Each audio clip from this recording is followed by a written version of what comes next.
கண்ணியத்துக்குரியவர்களே, இன்று உலகம் முழுக்க கவலையாலும் பிரச்சனையாலும் சோதனைகளாலும் மன விரக்திகளாலும் வாழ்க்கையின் விரக்திகளாலும் மரணத்தை எண்ணி வாழக்கூடிய வாழ்வைத்தான் பலர் வாழக்கூடிய சூழ்நிலையை நாம் பார்க்கிறோம்.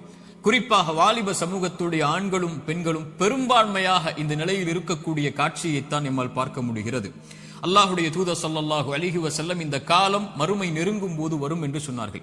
மனிதர்களுடைய இறுதி காலம் நெருங்கும் போது மன்னரைகளை பார்த்து மனிதர்கள் சொல்லுவார்கள், நீங்கள் இருக்கக்கூடிய இடத்தில் நாங்கள் இருக்க வேண்டுமே என்று. மரணித்தவனை பார்த்து உயிர் உள்ளவன் மரணிக்க வேண்டும் என்று ஆசைப்படுவான் என்று அல்லாஹுடைய தூதர் ஸல்லல்லாஹு அலைஹி வஸல்லம் அவர்கள் சொன்னார்கள். இப்படி மரணத்தை எண்ணி கவலையாலும் பிரச்சனைகளாலும் சோதனைகளாலும் நெருக்கடிகளாலும் வாழக்கூடிய வாழ்வை இறுதி சமூகம் சந்திக்கும் என்று அல்லாஹுடைய தூதர் ஸல்லல்லாஹு அலைஹி வஸல்லம் அவர்கள் சொன்னார்கள்.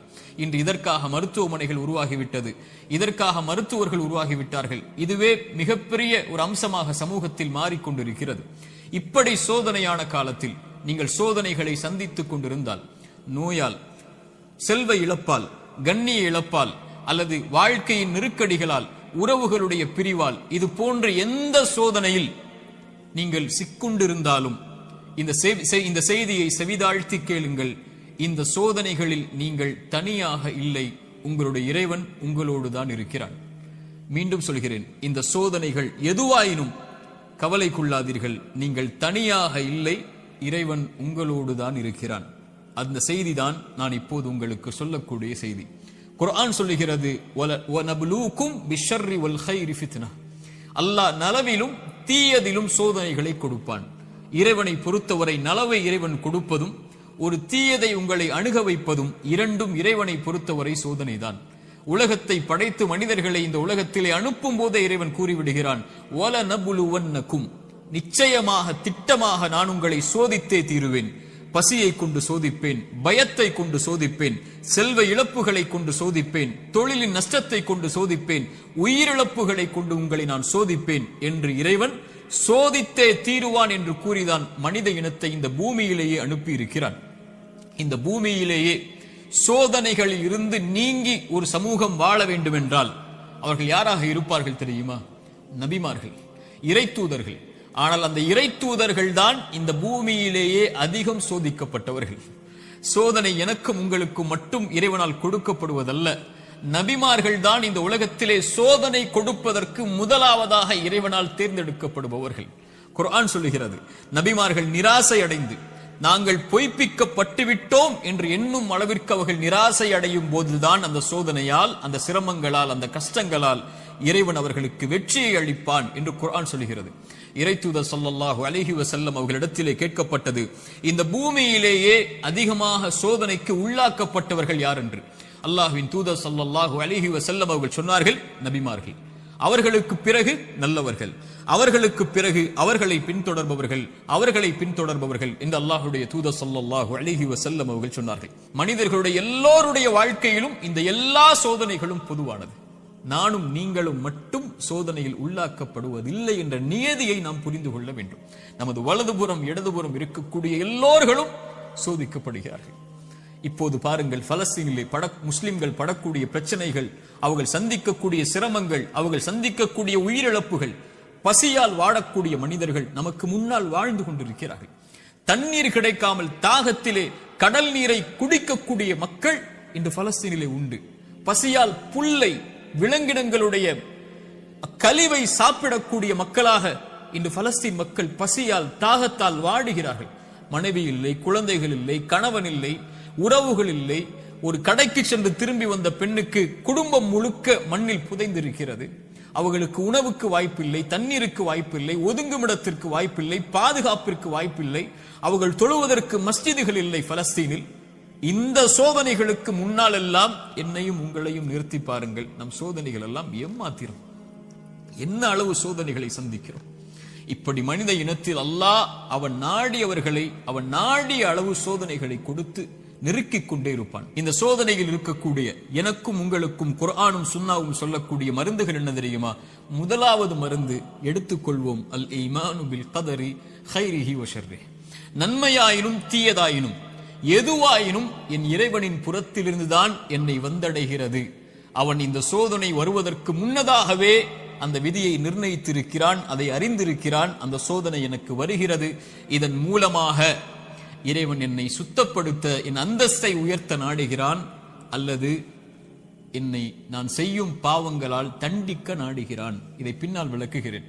ஆனால் ஒரு முஃமின் சோதனைகள் வரும்போது அவனுடைய உள்ளத்தில் பதிய வைக்க வேண்டிய முதல் அம்சம், இதை என் இறைவன் அறிந்திருக்கிறான்.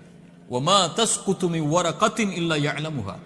இந்த உலகத்தில் இருந்து ஒரு மரம், அந்த மரத்தில் இருந்து ஒரு இலை கீழே விழ முடியாது, என் இறைவனுடைய நாட்டம் இல்லாமல், கல்வி இல்லாமல். இதை அறிந்த இறைவன் என் சோதனையை அறியாமல் இருப்பானா? எனக்கு வரக்கூடிய நோயை, செல்வ இழப்பை, கஷ்டங்களை, சிரமங்களை, பிரிவை என் இறைவன் அறியாமல் இருப்பானா? அல்லது நாம் இன்று உலகத்திலே பார்க்கக்கூடிய எல்லா சோதனைகளையும், பலஸ்தீனில் என்னுடைய சமூகம் படக்கூடிய சிரமங்களை, கஷ்டங்களை, சோதனைகளை, அந்த இரத்தங்களை, அந்த உயிரிழப்புகளை, அந்த பிரிவுகளை, அந்த ஓலங்களை இறைவன் அறியாமல் இருப்பானா? இறைவன் அனைத்தையும் அறிந்திருக்கிறான். ஆனால் அவனுக்கென்று ஒரு நியதி இருக்கிறது, அவனுக்கென்று ஒரு வழிமுறை இருக்கிறது. இந்த சமூகத்தை தூய்மைப்படுத்துவதற்கும், இந்த சமூகத்திற்கு அவன் பாவங்களின் காரணமாக தண்டனைகளை கொடுப்பதற்கும். அல் ஈமானு பில் கதரி வல் கைரிஹி வ ஷர்ரி. நன்மை தீமை அனைத்தும் இறைவனின் புறத்திலிருந்து வருகிறது. அவன் நாடியதால் தான் இது என்னை வந்தடைந்திருக்கிறது என்பதை முதலில் ஒரு முஃமின் ஏற்றுக்கொள்ள வேண்டும். இரண்டாவது மருந்து, இறை நினைவை உள்ளத்திலே கொண்டு வர வேண்டும். இறைவனை உள்ளம் நினைக்க தயாராக வேண்டும். உள்ளத்தின் நோய்க்கு மிகப்பெரிய மருந்து அலா பி திக்ரில்லாஹி தத்மஇன்னுல் குலூப். உள்ளத்தின் நிம்மதியை அல்லாஹ் திக்ரில் வைத்திருக்கிறான், அவனுடைய நினைவில் வைத்திருக்கிறான். ரப்பை ஒருவன் சோதனையில் நினைத்தால், ஃபத்குருனி ஃபத்குரூனி அத்குருக்கும், ஃபத்குரூனி அத்குருக்கும், என்னை நினையுங்கள். ரப்பு சொல்லுகிறான், உங்களை படைத்தவன் சொல்லுகிறான், உங்களை பரிபாலிப்பவன் சொல்லுகிறான், அத்குருக்கும், உங்களை நான் நினைக்கிறேன். அல்லாஹு அக்பர். அல்லாஹ் நினைத்து விட்டால் உங்களுடைய சோதனைகள் எல்லாம் எம்மாத்திரம் அவனுக்கு நீக்குவதற்கு.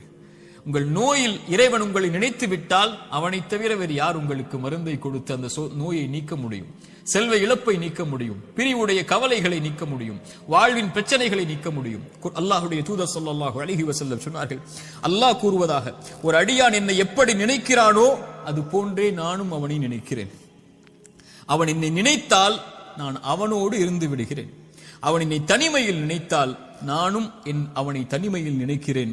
அவன் ஒரு கூட்டத்தில் என்னை நினைவு கூர்ந்தால் அவன் நினைவு கூறக்கூடிய கூட்டத்தை விட சிறந்த கூட்டத்தில் நான் அவனை நினைவு கூறுகிறேன் என்று அல்லாஹ்வுடைய தூதர் ஸல்லல்லாஹு அலைஹி வஸல்லம் அல்லாஹ் கூறுவதாக சொன்னார்கள். அவன் தனிமையில் அவன் நினைத்தால் என்னை, நான் அவனை தனிமையில் நினைக்கிறேன்.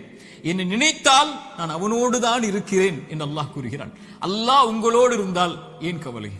அல்லாஹ் உங்களோடு இருந்தால் ஏன் பிரச்சனைகள்? அல்லாஹ் உங்களோடு இருந்தால் ஏன் சிரமங்கள்? அல்லாஹ்வை நேசிக்கக்கூடிய அடியார்களுக்கு லா ஹவுஃபுன் அலைஹிம் வலா ஹும் யஹ்ஸனூன், அவர்கள் கவலை கொள்ள மாட்டார்கள், அவர்கள் பயம் கொள்ள மாட்டார்கள். அவர்களுடைய உள்ளம் அல்லாஹ்வின் நினைவால் நிரம்பி இருக்கும் போது இறைவன் கொடுத்த கவலை, இறைவன் கொடுத்த சோதனை, அவன் எனக்கு ஒன்றை நாடுகிறான், இதில் நான் நலவை முயற்சி செய்து முன்னேறுகிறேன், என்ன சோதனையாயினும் அவன் எனக்கு நீக்குவான் என்ற நம்பிக்கையில் ஒரு முஃமின் முன்னேறுவான். ஒரு பாவி இறைவனை குறை கூறி பின்னால் வந்து விடுவான், இறைவனை மறந்து பின்னால் சென்று விடுவான், இறைவனை ஏசி அல்லது சபித்து நீ எல்லாம் இறைவனா என்று சோதனையில் அவனை தூற்றிவிட்டு பின்னால் வந்து விடுவான்.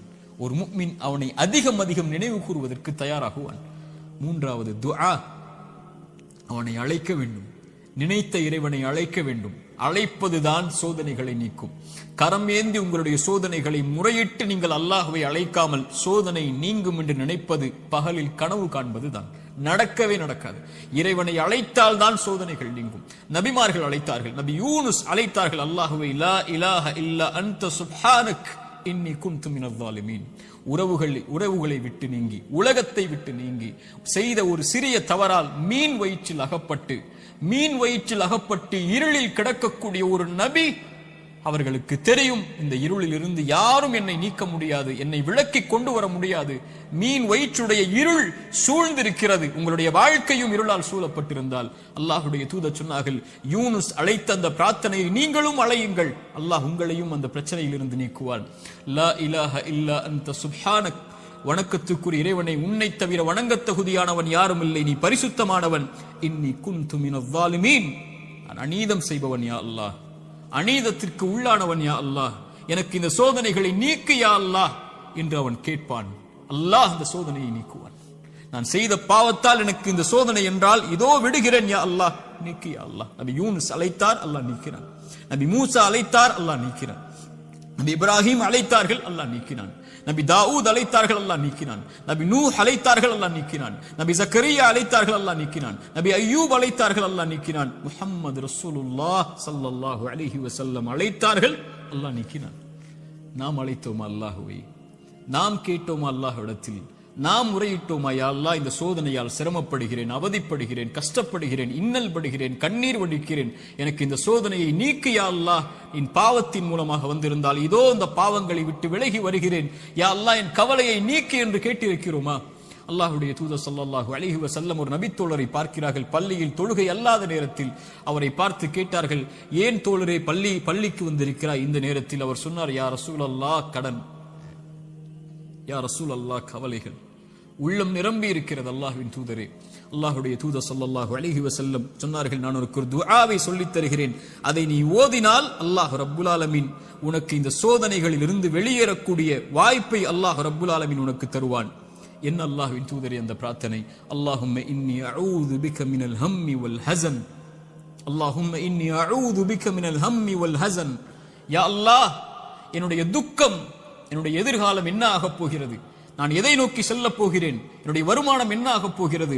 இவ்வளவு கஷ்ட இழப்புகளை சந்தித்து விட்டேனே, இனிமேல் என்ன ஆகப் போகிறது என்ற கவலையில் இருந்தால் யா அல்லாஹ் அந்த துக்கத்தை நீக்கு யா அல்லாஹ். எதிர்கால கவலைகளை பற்றிய கவலையை உள்ளத்தில் இருந்து நீக்கு யா அல்லாஹ்.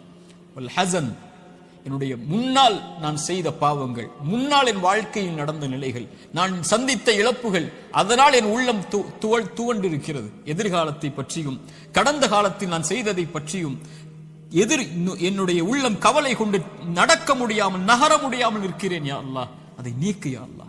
எதிர்காலத்தை பற்றிய கவலையை நீக்கு, கடந்த காலத்தை பற்றிய நினைவுகளை நீக்கு, இனிமேல் வாழக்கூடிய வாழ்க்கையை சரிபடுத்து என்று இறைவனை அழைப்பான். அல்லாஹும்ம இன்னி அஊது பிக மினல் ஹம்மி வல் ஹஸன் வ அஊது பிக மினல் அஜ்ஸி வல் கஸல். யா அல்லாஹ், இயலாமை, என்னால் இனிமேல் என்ன செய்ய முடியும், என்ன இருக்கிறது என்னிடத்தில், எதை கொண்டு சொல்லுவேன் என்ற பயம், இயலாமை என்னிடத்தில் இருக்கிறது. யா அல்லாஹ், கசல், சோம்பேறித்தனத்தால் சோம்பலில் இருக்கிறேன், என்னால் முடியும் யா அல்லாஹ், ஆனால் எழ முடியவில்லை, என்னால் இந்த சோதனைகளை கடக்க முடியவில்லை, என்னிடத்திலே தைரியம் இல்லை யா அல்லாஹ், தைரியத்தை கொடு, அதை செய்து முடிக்கக்கூடிய உறுதியை கொடு. வஅஊது பிக மினல் அஜ்ஸி வல் கஸல் வஅஊது பிக மினல் ஜுப்னி வல் புகுல். யா அல்லாஹ், கஞ்சத்தனத்தை விட்டும், யா அல்லாஹ் கோழைத்தனத்தை விட்டும், யா அல்லாஹ் கடன் என்னை மிகைப்பதை விட்டும், மனிதர்கள் என்னை ஆக்கிரமிப்பதை விட்டும் என்னை பாதுகாத்து விடு யா அல்லாஹ். இந்த அல்லாஹ்வுடைய தூதர் ஸல்லல்லாஹு அலைஹி வஸல்லம் அந்த துஆவை அந்த தோழருக்கு கற்றுக் கொடுத்தார்கள். இதை ஓதக்கூடிய வழக்கம் உள்ளவர்களாக மாற வேண்டும். இப்படி அல்லாஹ்வை அழைக்கக்கூடிய முறையில் எல்லாம் இதா சஅலக இபாதி அன்னி ஃபஇன்னி கரீபுன் உஜீபு தஅவத தாஇ இதா தஆன். அழைப்பவர்கள் அழைத்தால் அந்த அழைப்பிற்கு இவன் பதில் கொடுக்காமல் இருப்பதில்லை. அல்லாஹ்வின் தூதர் சொன்னார்கள், ஒரு மனிதன், ஒரு முஃமின் அல்லாஹ்விடத்திலே கரம் ஏந்தி அவனுடைய கரம் அல்லாஹ் கொடுக்காமல் கீழே விழுந்தால் அவன் கேட்பதை இறைவன் வெட்கப்படுகிறான் என்று அல்லாஹ்வுடைய தூதர் ஸல்லல்லாஹு அலைஹி வஸல்லம் சொன்னார்கள். அல்லாஹ்வை அழையுங்கள். கடைசியாக இந்த நேரத்தில் சுருக்கமாக சொல்கிறேன், மீண்டும் சொல்கிறேன், நோயால் சிரமப்படுகிறீர்களா, இழப்புகளால் சிரமப்படுகிறீர்களா, பிரிவால் சிரமப்படுகிறீர்களா, கடினமான காலத்தை வாழ்க்கையில் கடக்கிறீர்களா, ஒருபோதும் அல்லாஹ் உங்களை கைவிட மாட்டான். உங்களை விட இறைவன் உங்கள் மீது நேசம் கொண்டிருக்கிறான். கவலை கொள்ளாதீர்கள். நீங்கள் தனியாக ஒருபோதும் இல்லை. உலகமெல்லாம் உங்களுக்கு எதிராக இருந்தாலும் நீங்கள் தனியாக இல்லை. அவன் உங்களோடு இருக்கிறான். அவன் உங்களோடு இருந்தால், இந்த உலகத்தில் யார் உங்களோடு இல்லை என்றாலும், இந்த உலகமே உங்களை வெறுத்திருந்தாலும், உலகமே உங்களை புறக்கணித்தாலும் கவலை கொள்ளாதீர்கள். அது போதும் நமக்கு. இறைவன் உங்களோடு இருந்தால் அது போதும். உலகமெல்லாம் உங்களோடு இருந்து இறைவன் உங்களோடு இல்லை என்றால் அதை விட நஷ்டம் இல்லை. உலகத்தில் எவரும் இல்லாமல் இறைவன் உங்களோடு இருந்தால் அதை விட இன்பம் இல்லை. நபிமார்கள் உலகம் புறக்கணித்தது நபி நூஹை, ஆனால் நூஹோடு அல்லாஹ் இருந்தான். நபி தாவூதை உலகம் புறக்கணித்தது, அல்லாஹ் அவர்களோடு இருந்தான். நபி யூனுஸை உலகம் புறக்கணித்தது, அவர்கள் செய்த பாவத்திற்காக மன்னிப்பை கேட்டார்கள், அல்லாஹ் அதிலிருந்து அவர்களை பாதுகாத்தான். இப்ராஹீமை உலகம் புறக்கணித்தது, அல்லாஹ் அவர்களோடு இருந்தான். மூசாவை உலகம் புறக்கணித்தது, அல்லாஹ் அவர்களோடு இருந்தான். நபி அல்லாஹ்வின் தூதரையும் உலகம் புறக்கணித்தது, பெரும்பான்மை புறக்கணித்தது, அல்லாஹ் அவர்களோடு இருந்தான். லா தஹ்சன் இன்னல்லாஹ மஅனா. அல்லாஹ்வின் தூதர் அதனால்தான் சொன்னார்கள், கவலை கொள்ளாதீர், அல்லாஹ் நம்மோடு இருக்கிறான். அல்லாஹ்வின் தூதர் ஸல்லல்லாஹு அலைஹி வஸல்லம் ஒரு தாயை குறித்து சொன்னார்கள். போர்க்களத்தில் காணாமல் போய் கிடைத்த ஒரு குழந்தையை ஒரு தாய் தேடி வரும்போது அல்லாஹ்வுடைய தூதர் அதை எடுத்து கொடுக்கும் போது அந்த தாய் அந்த குழந்தையை வாங்கி கட்டி அணைத்து அதற்கு உணவை கொடுக்கும் போது அல்லாஹ்வின் தூதர் நபித்தோழர்களை பார்த்து கேட்டார்கள், இந்த தாய் இந்த குழந்தையை நெருப்பில் வீசுவாளா? அந்த குழந்தை படக்கூடிய சிரமத்தை கஷ்டமாக உணர்ந்த அந்த தாய், தன் உயிர் போய் கிடைத்த வந்த மகிழ்ச்சியில் இந்த வாழக்கூடிய இந்த தாய் இந்த குழந்தையை நெருப்பில் வீசுவாளா? தன்னோடு வந்துவிட்ட அந்த குழந்தையை எப்படி நெருப்பில் வீசுவாள்? அல்லாஹ் இந்த குழந்தைக்கு இந்த தாய் காட்டக்கூடிய அன்பை விட அல்லாஹ் அவனுடைய அடியார்கள் மீது இரக்கம் உள்ளவன். அல்லாஹு அக்பர். ஒரு அறிஞர் அழகாக சொல்லுவார், யா அல்லாஹ், அல்லாஹ்வை அழைத்து சொல்லுவார், யா அல்லாஹ், என் தாயை விட என் மீது இரக்கம் காட்டக்கூடியவன் நீ. என் தாய் நான் சிரமப்படுவதை, என் தாய் நான் நோயில் வாடுவதை, என் தாய் நான் கடனில் இருப்பதை, கடனால் கஷ்டப்படுவதை, என் தாய் என் செல்வ இழப்புகளில் கஷ்டப்படுவதை, என் தாய் என்னுடைய இழப்புகளில், பிரிவில், நோயில், சிரமங்களில், சோதனையில் கஷ்டப்படுவதை விரும்ப மாட்டாள். என் தாயை விட என் மீது இரக்கம் உள்ள நீயும் விரும்ப மாட்டாயா அல்லாஹ், அதை எனக்கு இரக்கம் காட்டு, இந்த சோதனையை நீக்கென்று அல்லாஹ்வை அழைப்பார்கள் அறிஞர்கள் இந்த ஹதீஸை கொண்டு. அல்லாஹு அக்பர். அல்லாஹ் உங்களை ஒருபோதும் கைவிட மாட்டான். அல்லாஹ் உங்களை ஒருபோதும் பிரிந்து விட மாட்டான். அல்லாஹுவின் பக்கம் வந்து விட்டால் அல்லாஹ் உங்களை ஒருபோதும் வேதனை அடைவதை, உங்கள் கண்கள் கண்ணீர் வடிப்பதை, உங்கள் உள்ளம் நெருக்கமாகுவதை, உங்கள் உள்ளம் உடைக்கப்படுவதை இறைவன் ஒருபோதும் பார்த்து கொண்டிருக்க மாட்டான். ஆனால் கடைசியாக சோதனைகள் இறைவனின் புறத்திலிருந்து வருகிறது. ஆம், ஆனால் ஒருவருக்கு சோதனை நன்மையாக வரும், ஒருவருக்கு சோதனை தண்டனையாக வரும். நபிமார்களுக்கு சோதனை வந்தது என்று சொன்னேன். எல்லா நபிமார்களுக்கும் சோதனை வந்தது. அந்த சோதனைகள் அவர்களை தூய்மைப்படுத்துவதற்காக, அவர்களை சுத்தப்படுத்துவதற்காக, அவர்களுடைய அந்தஸ்தை அல்லாஹ்விடத்திலே உயர்த்துவதற்காக, ஈமானில் அவர்களை உறுதிப்படுத்துவதற்காக, எல்லாவற்றையும் கொண்டும், உலகத்தை கொண்டும், மார்க்கத்தை கொண்டும், தீனை கொண்டும் அல்லாஹ் சோதித்துக் கொண்டே இருந்தால் அவனின் பக்கம் அவர்களை நெருக்கமாக்கி, அவனின் பக்கம் அவர்களை நெருக்கமாக்கி கொண்டு வருவதற்காக. அது நிஅமா, அது அருள். அந்த சோதனை அருள். அல்லாஹ்வுடைய தூதர் ஸல்லல்லாஹு அலைஹி வஸல்லம் அவர்கள் சொன்னார்கள், உலகத்தில் அதிகமாக சோதிக்கப்பட்டவர்கள் யார் என்று கேட்கும் போது நபிமார்கள், அவர்களுக்கு பின்னால் வந்தவர்கள், அவர்களுக்கு பின்னால் வந்தவர்கள் என்று சொல்லிவிட்டு சொன்னார்கள், அல்லாஹ் ஒரு மனிதனுடைய மார்க்கத்திற்கு ஏற்ப அவனை சோதிப்பான். யா அல்லாஹ், அவனுடைய மார்க்கம் நிலையாக உறுதியாக இருந்தால் அந்த உறுதியோடு, அந்த நிலையோடு சோதனையும் உறுதியாகும். யா அல்லாஹ். மேலும் சொன்னார்கள், அவனுடைய மார்க்கம் எளிதாக இருந்தால் சோதனையும் அவனுக்கு எளிதாகும். ஆனால் இறைவன் நாடக்கூடிய அடியார்களை இறைவன் சோதனைகளை கொண்டு, சிரமங்களை கொண்டு நெருக்கமாக்கி கொண்டே இருப்பான், இந்த பூமியில் அவன் பாவம் இல்லாதவனாக நடக்கும் வரை. யா அல்லாஹ், இந்த ஹதீஸை எப்படி விவரிப்பது இந்த சிறிய நேரத்தில்? இன்ஷா அல்லாஹ் வாய்ப்புகள் வரும்போது இந்த ஹதீஸை விவரிக்கிறேன்.